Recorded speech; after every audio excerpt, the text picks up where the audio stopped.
It's me again, Mike Head from Ethical Screening, and today I'm talking to Sebastian von Massow.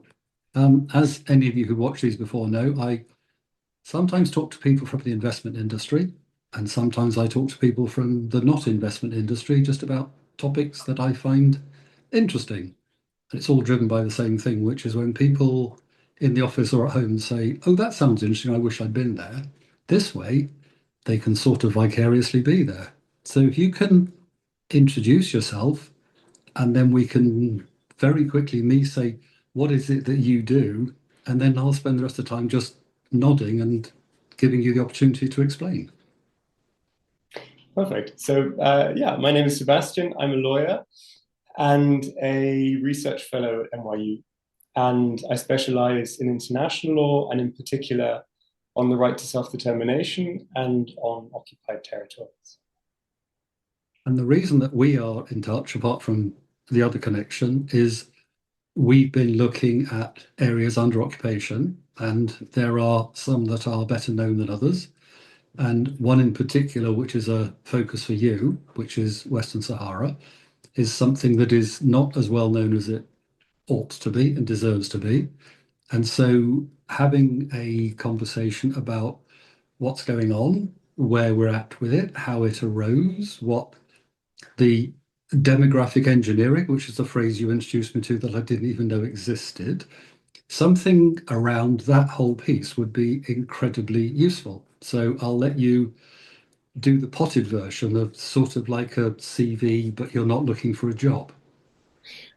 So what's happening in Western Sahara?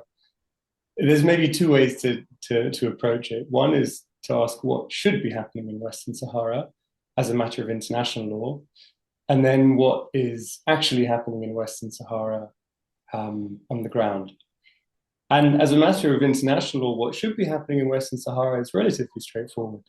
Western Sahara is a former colony, and under international law, former colonies have a right to independence. So the people on the territory of these colonies can decide about the status of their lands, and they can decide whether they want to be independent or not. And this is not a question of politics, it's not a question of ideology, it's a straightforward binding rule of international law that the people of Western Sahara, like the people of any other colonial territory, have the right to be independent. What is actually happening in Western Sahara is sadly slightly different from that. What happened in 1975 was that Morocco, which is the sort of northern neighboring country to Western Sahara, invaded the territory. And since then, we've had a situation of occupation. And what that has meant for the Sahrawi and for Western Sahara is sort of three interrelated phenomena. The one is a situation of unlawful occupation, which is no different from, say, Russian presence in Ukraine or Turkish presence in northern Cyprus. The second that goes along with that is a set of human rights violations. So whether it's Amnesty International, Human Rights Watch, the UN Special Rapporteur for Human Rights Defenders, all of these organizations have flagged consistently systematic abuses of human rights in Western Sahara, in particular, the repression of the local population there. And the third thing, which you had mentioned already, was demographic engineering is taking place.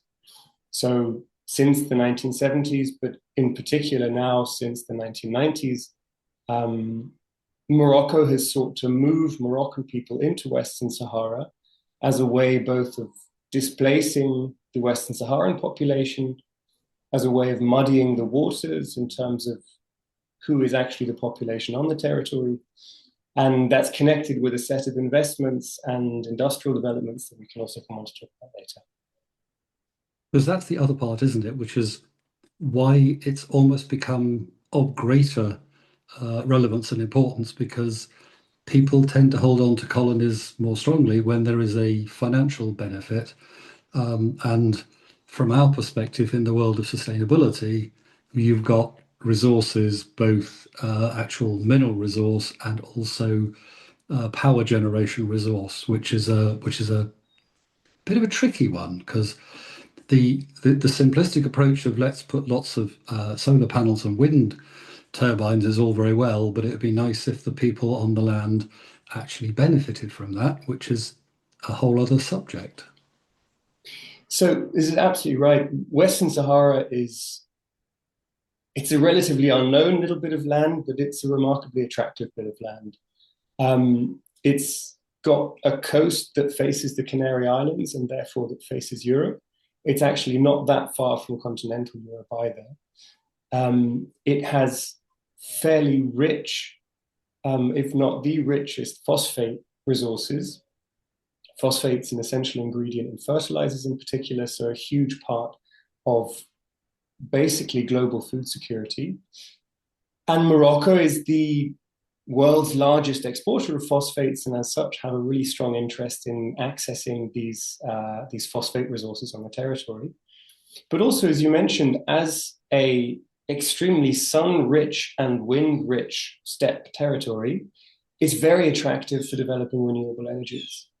And all three of these things, so coastland with fishing and port opportunities, phosphate mining, and renewable energies, have been developed enormously in the last couple of years. And there's a number of really, really, really substantial investment projects that are ongoing currently. There's a huge deep sea port that is being constructed, which is a sort of $1 billion project that will also be equipped to export green hydrogen. There was the so-called X-Links project, which was going to be an energy project with Morocco and the UK, among other things, which would have included the longest deep sea cables for transporting energy.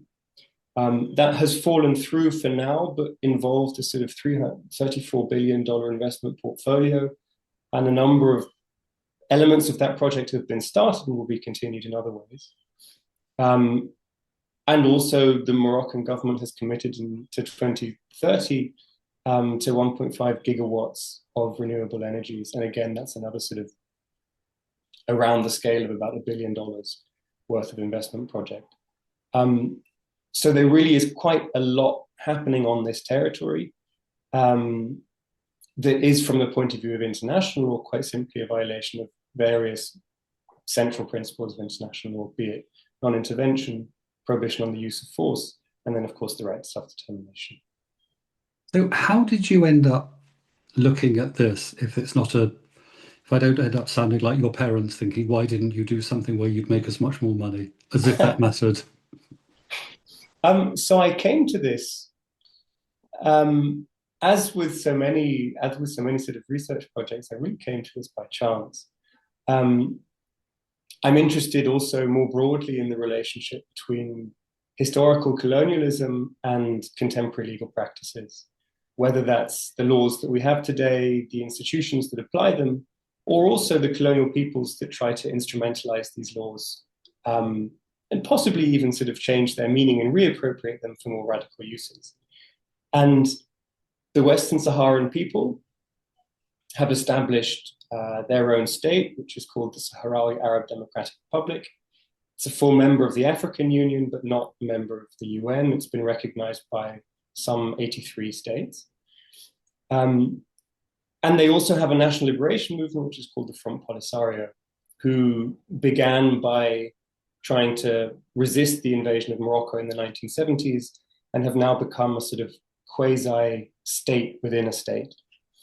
And the Front Polisario has been conducting these litigations at the European Court of Justice, which is kind of odd if you think about it. There's the national liberation movement in the desert, managing a refugee camp in Algeria, fighting a war against Morocco, and yet somehow they're bringing these very technical EU law litigations at the European Court of Justice. And so my interest really was piqued by that, to say how did they manage to do that? How does this group get from the desert to Luxembourg? And not only that, but they actually start to win cases. So that's how I came to Western Sahara, and then from there it really grew into a much bigger interest. Of course, there is a lot of European involvement in terms of European companies etc., and a great desire to be, obviously, with what went on, what is going on with Ukraine and Russia, the other major source of phosphates in many cases, there is a lot of desire to find alternative sources, whether it be alternative energy or other ways of getting phosphate. So there's that slightly awkward thing of the colonial bloc not wanting to be seen to be the colonizers, but at the same time quite liking what I shouldn't call plunder. There is, so the EU's relationship to Western Sahara takes place within, if you like, a much broader policy architecture of the EU Mediterranean cooperation, which is a set of association agreements with various countries that are trying to create trade ties, investment ties, and also development opportunities across the Mediterranean basin. And so Morocco forms a part of that broader architecture. And as you mentioned, there's former colonial resonances there because France has very close relations with Morocco and has sustained both Morocco in its own policies, but has also actively sustained Morocco's occupation. So when Morocco invaded Western Sahara, they did so under the fire cover of French fighter jets. And so in this regard, in a kind of boots on the ground sense, the EU, or at least European powers, are very closely tied into Morocco's unlawful presence on the territory. But also as a matter of broader policy direction, trading with Morocco is an important part of the EU's policy in the region and in the broader neighborhood. And so the EU has tried to sort of various legal acrobatics to make these association agreements apply also to the territory on Western Sahara. And one of the things that you had raised earlier was this question of benefits to the population, that trade isn't always bad. By no means is the argument to say that, economic or industrial involvement is necessarily a bad thing.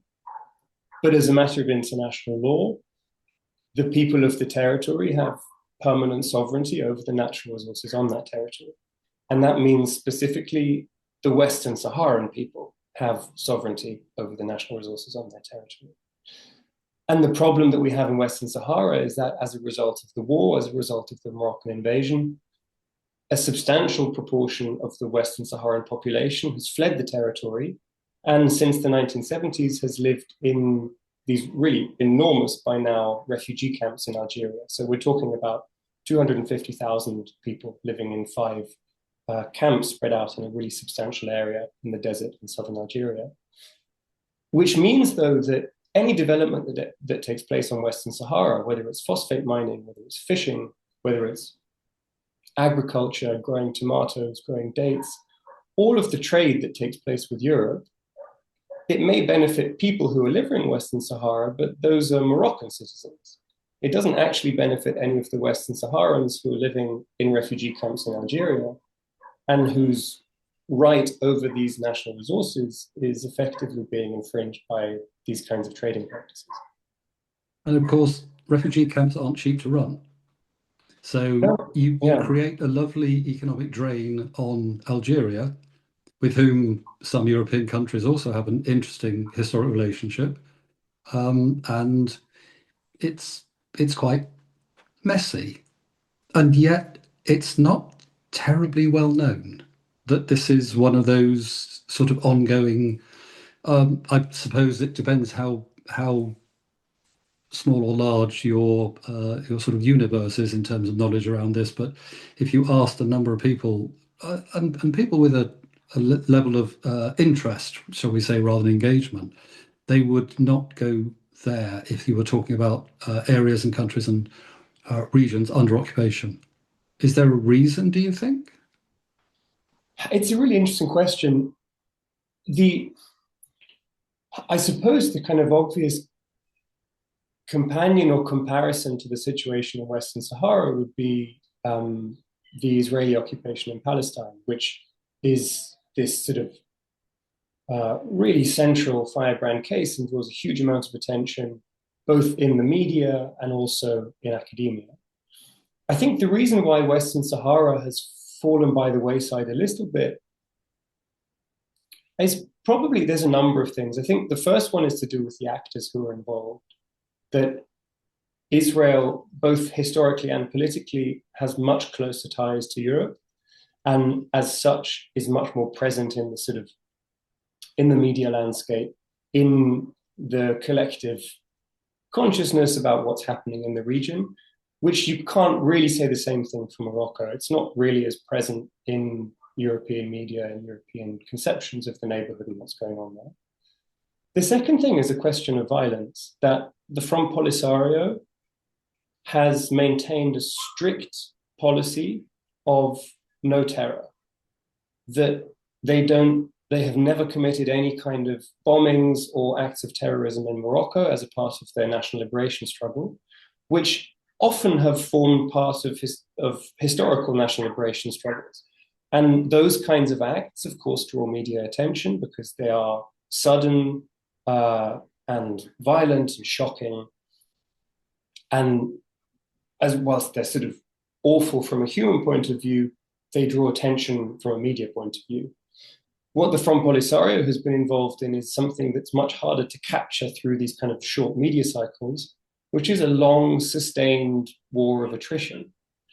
And you don't have individual moments that could make a headline. You just have an ongoing conflict accompanied by ongoing peace negotiations. And so there's never really a moment when somebody could write a headline about something. And I think those two things combined have meant that this conflict has just fallen by the wayside a little bit. So you're almost saying that by being non-terror related and slightly civilized, so that they're not using the sort of tactics of, for example, ETA in the Basque territory, where they got a huge amount of attention, certainly before you were born, child, with bombings then. And I had friends who lived in Spain at that time who would, they were told, be very careful where you go with the Spanish number plate, etc. And they're almost suffering from being by playing by the rules, if you like, which is an interesting thing that in a way deserves more rather than less attention, because this is a more a less dramatically, and it's an unfortunate time to be talking about it with what's gone on in Australia, but that sense of this is something that they would never want to participate in. Yeah, it's really quite a remarkable characteristic of the way that the Front Polisario has conducted itself, and over a really long period of time, in the sense that this has been consistent policy since 1975, despite regime changes and changes in leadership. And I've been to the refugee camps. I've spoken to a number of the ministers in the Front Polisario, and also a number of their sort of they have as a quasi state, they also have a foreign office, and they have a foreign service, and they have diplomats who also work in Brussels, who work in New York, who work in Geneva.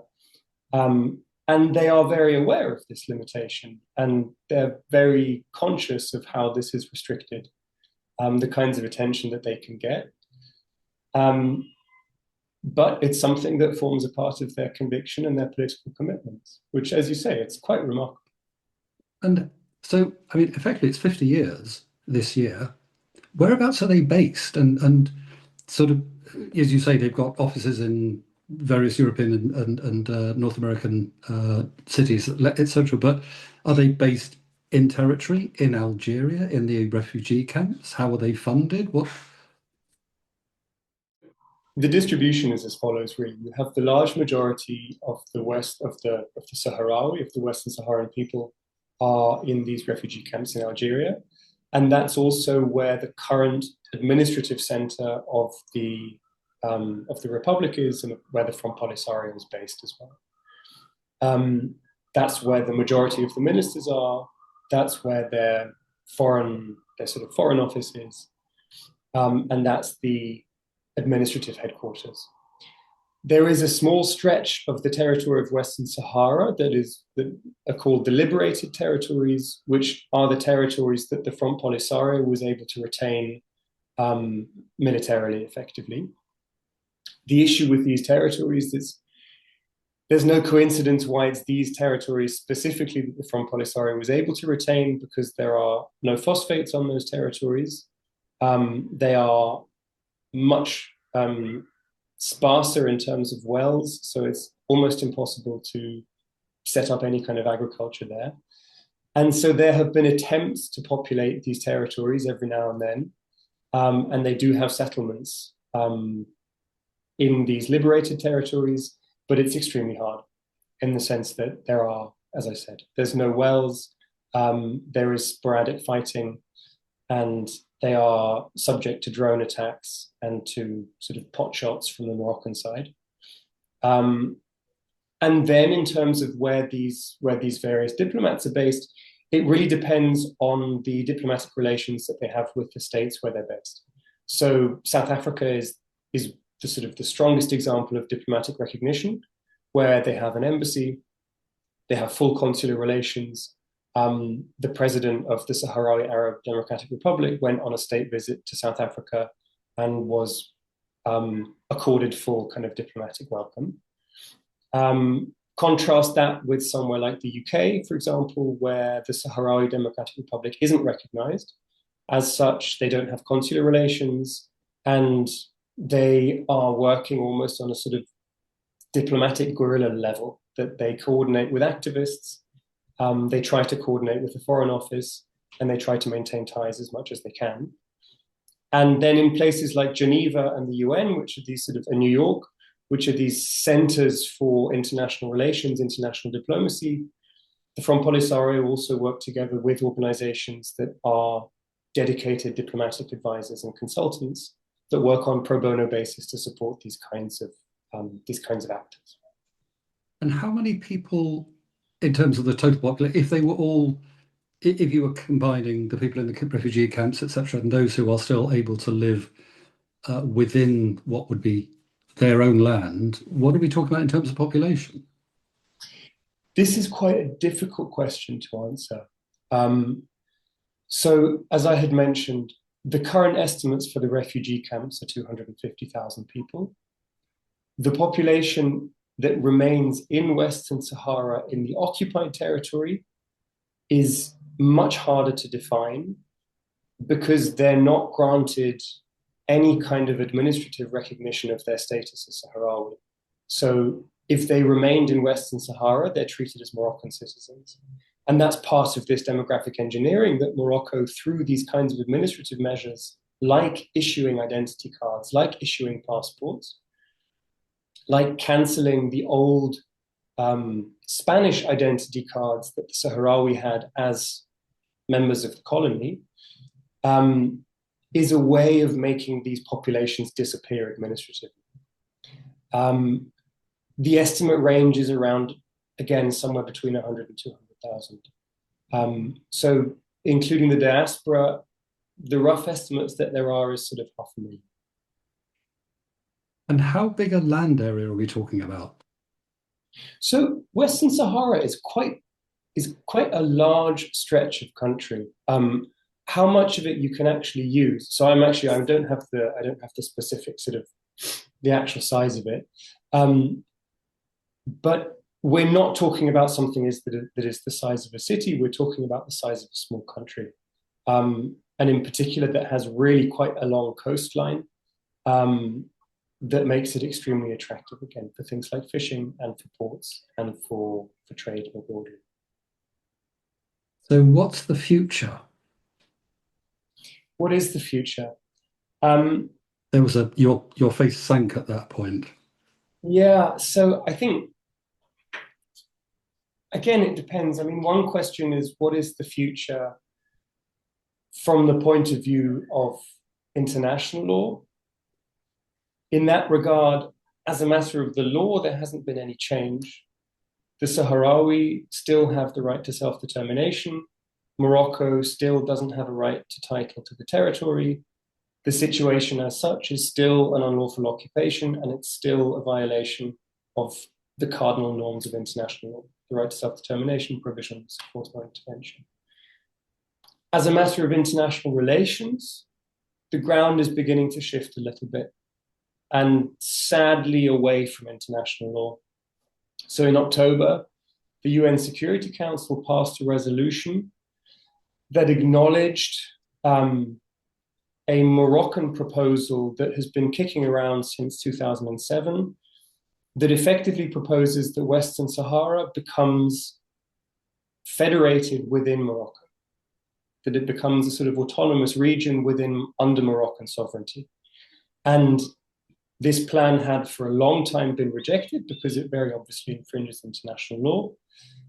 But as I said, this year in October, the UN Security Council for the first time passed a resolution that acknowledges this proposal from Morocco as a feasible basis for resolving the situation, which from the point of view of international law is quite a catastrophic development.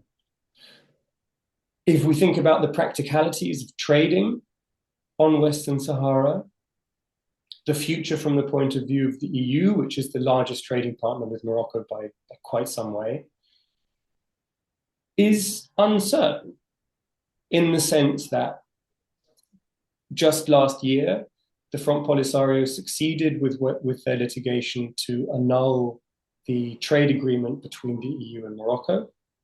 That trade agreement was renegotiated over the course of this year and is now, as we speak, passing through the European Parliament for ratification and consent, which would then make it a fully fledged and applicable trade agreement. The Polisario is likely to challenge this agreement in the courts again, probably before the end of the year. And as such, the status of the EU's legal basis for trading in phosphates from Western Sahara, agricultural products from Western Sahara, and fish from Western Sahara is extremely insecure. There's been repeated litigations since 2015, and the general trend seems to be that the Polisario is winning these litigations, and the European Court of Justice is proving broadly willing to apply international law. It's tried to create these spaces for the Commission to be able to trade, but so far the Commission isn't succeeding in constructing an arrangement that would be in line with international law. So in that regard, it remains to be seen what happens. How are companies that are trading in and benefiting from the development, particularly around renewables and energy, how are they dealing with what is a potential reputational risk? Are we brushing under the carpet and pretending it's not really happening, nothing to see here, or are they mindful and concerned, would you say? So this really depends on the exposure that the company has publicly, and in a way, whether they have been targeted by the various activist groups that are trying to raise awareness about the exploitation of national resources. So one example, well, I think two examples. For example, fisheries companies that are involved in both fishing and trading fish that comes from Western Sahara have not shown any particular qualms about this regard and have mainly tried to pursue fishing interests. But they have faced various legal obstacles in the process of doing that. So in 2019, all fishing was suspended because the trade agreement that was in place at the time lapsed and couldn't be renegotiated because there was insecurity surrounding the litigations. And as such, fisheries companies that depended on fishing there had to suspend operations until a trade agreement was renegotiated. Another example would be a number of Norwegian shipping companies that were involved in shipping phosphates. And in this regard, one of the activist organizations that raises awareness around natural resources, which is called the Western Sahara Resource Watch, had pursued a targeted campaign to raise awareness about the plunder of phosphates from Western Sahara that linked into a litigation campaign from the Polisario and had a kind of targeted naming and shaming policy with regard to some of these Norwegian shipping companies. And in those cases, the companies had various results. Some of them paused their operations to await the judgment, and others ceased operations entirely. So there are some examples of companies recognizing the reputational damage that is involved in trading in these kinds of resources and have changed their policies accordingly. There are other examples of companies who will continue as long as there's a legal framework that provides for trading. Does your involvement in this come to an end, do you think? I'm sounding at your parents again. What are you going to do next, Sebastian?